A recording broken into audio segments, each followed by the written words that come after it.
అందరికీ నమస్కారం. జూన్ 21వ తేదీ అంతర్జాతీయ యోగా దినోత్సవ సందర్భంగా మనందరం కార్తీక మాసం ధనుర్మాసం లాగా జూన్ మాసాన్ని యోగా మాసంగా గుర్తించి నెలంతా శారీరక మానసిక ఆరోగ్యాన్ని పెంపొందించుకోవటానికి నిజ జీవితంలో యోగాను ఒక భాగంగా చేసుకుని అందరూ ఆచరించాలని మన ప్రధానమంత్రి శ్రీ నరేంద్ర మోడీ గారు మరియు ఆంధ్రాను యోగాంధ్రగా మార్చాలని ఆంధ్రప్రదేశ్ ముఖ్యమంత్రి శ్రీ నారా చంద్రబాబు నాయుడు గారు ఇంటింటికి యోగా చేరాలని సంకల్పించారు. ఇందులో భాగంగా ఇంటింటికి యోగా కార్యక్రమానికి మీ అందరికీ స్వాగతం. ఈరోజు సుప్త వజ్రాసన్ విశేషత తెలుసుకుందాం.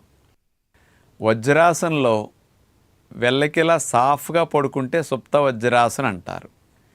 ఈ సుప్త వజ్రాసనం చేయటం ద్వారా ఆడవారికి తొడలు బాగా తగ్గటానికి, ఆ భాగంలో కొవ్వు కరిగిన తర్వాత తొడలు బాగా బిగవటానికి ఇది అద్భుతంగా ఉపయోగపడుతుంది. స్లిమ్గా తొడలు కాస్త పెరగకుండాను కంట్రోల్ చేసుకోవడానికి ఇది బాగా ఉపయోగపడుతుంది.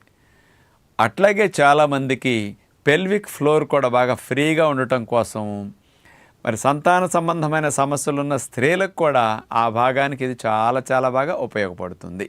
అలాగే లోవర్ బ్యాక్ టైట్గా ఉండి ఇబ్బంది పడేవారికి లోవర్ బ్యాక్ని, ఆ మజిల్స్ అన్నిటిని ఫ్రీ చేయటానికి చాలా బాగా ఉపయోగపడుతుంది.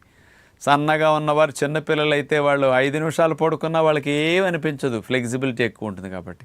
కానీ లావు ఉన్నవారు, పెద్దవారు చేయాలంటే చూడటానికి సులభంగా ఉంటుంది, కానీ వేసిన వారికి తెలుస్తుంది తొడల్లో పిండేసినట్టుగా అంత బాగా పెటపెటలాడిపోతూ ఉంటాయి తొడలు. అలాంటి సుప్త వజ్రాసనం ఇప్పుడు చూద్దాం.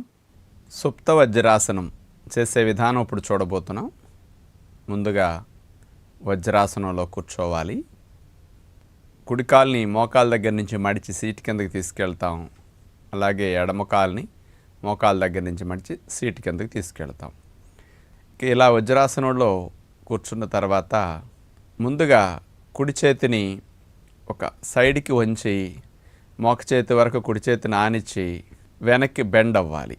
అదే విధముగా ఎడమ మోక చేతిని కూడా ఎడమ వైపు నేల కానిచ్చి చేతుల సపోర్ట్తో భుజాన్ని తలని నేలకట్ల ఆనించాలి.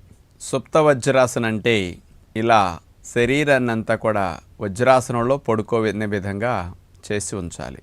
సాఫ్ట్గా నేలకి వీపు భాగము తల భాగం ఇలా ఆనుతుందన్నమాట. చేతులు కూడా చాపేసి ఇలా ఉండొచ్చు. ఇంతవరకు అట్లా చేసి ఉన్న చక్కటి ఫలితం వస్తుంది. ఇలా ఉన్నప్పుడు తొడల భాగంలో బాగా పిండినట్లు అవుతుందన్నమాట. ఆ భాగంలో కొవ్వు కరగటానికి బాగా ఉపయోగపడుతుంది. ఇంకా తొడలతో పాటు మెడకు కూడా ప్రయోజనం రావాలి అంటే, నడుముకు కూడా ప్రయోజనం రావాలి, ఆ భాగాల్లో నొప్పులు కూడా తగ్గాలంటే ఇక్కడ నుంచి మత్స్యాసనంలో మెడను ఎలా వెనక్కి విరుస్తామో, మోడు నేల కానిస్తామో ఆ రకంగా సుప్త వజ్రాసనంలో కూడా చేయొచ్చు. ఇప్పుడు చూడండి ఆ పద్ధతి. చేతులు తలకి ఇరువైపులా అట పెట్టేసి వీపును పైకి లేపి మాడును వెనక్కి, తలను వెనక్కి విరిచి మాడు నేల కానేటట్లు పెట్టి చేతులు ఎట్లా వదిలేయాలి. ఇలా కూడా సుప్త వజ్రాసనం చేయొచ్చు. ఇది ఇంకా 2-3 భాగాల్లో ఫలితం ఎక్కువ వస్తుంది. సాఫ్గా పడుకున్నప్పుడు కేవలం తొడల భాగంలో, ముడ్డిపోసల భాగంలో మాత్రమే ఫలితం వస్తుంది.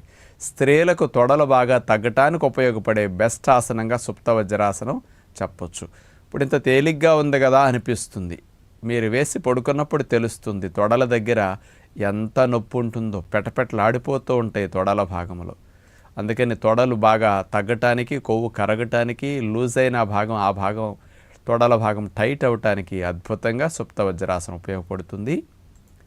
ఈ సుప్త వజ్రాసనం ముడ్డిపోసల దగ్గర నొప్పులు ఉన్నవారు, నడువు నొప్పి ఉన్నవారు, ఇలాంటి వారు అసలు వేయకూడదు. మోకాళ్ళ నొప్పులు ఉన్నవారు కూడా వేయకూడదు. ఇతరులు ప్రయత్నం చేయొచ్చు. ఉండగలిగినంతసేపు అట్లా ఉన్నాక మెల్లగా చేతుల సపోర్ట్ తీసుకుని ముందుగా సాఫ్గా పడుకునే ప్రయత్నం చేస్తాం. ఆ తర్వాత చేతులతో కాళ్ళ భాగం దగ్గర అట్లా పట్టుకుని పైకి లేచే ప్రయత్నం చేస్తాం. ఇక సుప్త వజ్రాసనం నుంచి వజ్రాసనంలోకి వచ్చాం. ఇప్పుడు వజ్రాసనం నుంచి కూడా కాళ్ళని తీసేసి చాపేసి హాయిగా చేతులు వెనక్కి పెట్టుకుని కాళ్ళు చాపేసి రిలాక్స్ అవుతాం.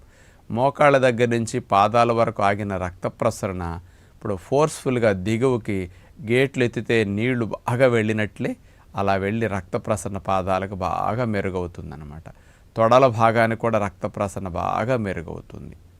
మీ అందరికీ ముందు చూస్తే ఇంతేనా అనిపించుంటుంది. ఆసనం వేసేసరికి తడిపిన బట్టలు ఆరేసేటప్పుడు ముందు పిండుతామే, మీ తొడలు అట్లా పిండేసినట్టుగా తాడు నేత వేసేటప్పుడు ఎట్లా పేంతారో అలా తొడలైపోతాయి. అందుకని అంత బాగా మార్పులు తొడలో వస్తాయి. కాబట్టి స్త్రీలకి లేకపోతే తొడలు ఎక్కువ ఉన్న వారికి